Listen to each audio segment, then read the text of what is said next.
Our first rebellious house is in Hackney in East London, where among the genteel Victorian villas, a grey slab has landed on what was formerly a run-down old workshop. It's home to Jess, an artist and owner of Finks, the neighbourhood cafe. I've just seen your house next door, yeah? Yes. Bolted on. Yes, I never leave this corner. Do people come in and tell you what they think They of do, the house? yes, for good or for bad. Sometimes I get a kind of, "Is that you next door? I love it," you know, from the kind of architecty types. And one day someone came in and said, "That is the ugliest building in Hackney," which was actually a bit of a highlight. Jess's controversial house is in fact 3 dwellings. The bottom 2 floors are separate flats that she rents out, while above she lives in a maisonette on the top 2 floors with a double-height living space, 2 bedrooms and 2 balconies. While the outside render looks all tough, dark and chewy, inside the house reveals a softer centre.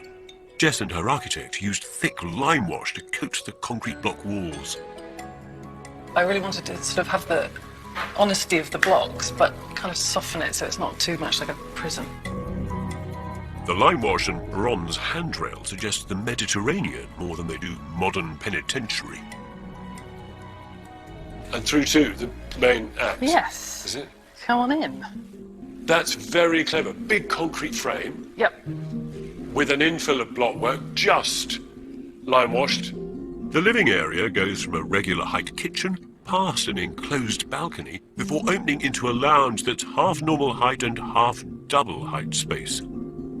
The freedom for Jess to take half the floor out is thanks to the concrete frame that holds up the whole building.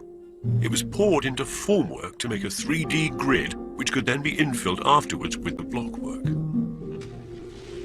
Never let it be said that double height space is a waste of first floor footprint, because this is great.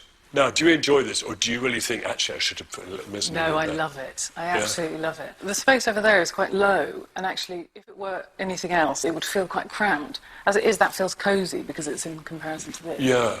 Which I love. The RIBA jury were also smitten.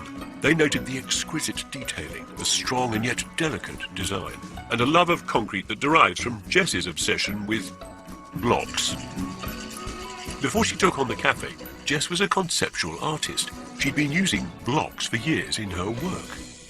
So I was spending a lot of my time kind of playing with these blocks in different sort of forms, but a lot of them just kind of sat in my brain and maybe didn't really go anywhere, and now maybe this is kind of part of where they've gone. It was really interesting to work with concrete in its right context. I've always, I did a piece where I put sort of concrete blocks in a fridge, but here they're just actually a building, so it's quite straightforward. So you've been able to get concrete blocks out of your system by finally building with them, rather than using them as a conceptual material. Jess hasn't been afraid to push creatively at this design. Rather than being inspired by the buildings on the street, she's inventively taken ideas from the street itself. Radical road-like render would seem a surefire way to annoy the neighbours. This is a very modern structure and literally opposite my front door. How would that be? When I found out it was going to be concrete, I sort of held my breath. Had her neighbours objected to the plans, the project could have been derailed before it got off the ground. But never underestimate the power of a flat white and a top-notch sarnie. Even though this monolith was about to be built, it was kind of done in a way that we felt comfortable with it, because I kind of trusted her vision, because it was clearly she was a woman of taste. She was here, so that made an enormous difference. We actually ended up with no objections. None. Quite. For a dark grey building that is uncompromisingly modernist. Yeah. Obviously, if you do a massive building like residential street, nothing's without a bit of conflict. Yeah. But we're all still friends. It's all okay. The cocktail required to build this house consisted of creativity, bloody-mindedness, a measure of sweet, gentle charm, and some ice-cool determination, all of which seem present in the full-bodied character of the building. It's beautiful. Not much of a view. No, this is my secret outside space. In the summer, I sleep out here. Seriously? I sleep out here, and I'm totally private. So you lie out here. You bring a mattress out or what? Yeah, I've got a little pad. Have you? Okay. Yeah. Just have a little... I haven't set my alarm. It's okay because the sun will come up. Jess can sleep soundly, knowing that she has shepherded to this place a bold new piece of architecture and brought the neighbours along too.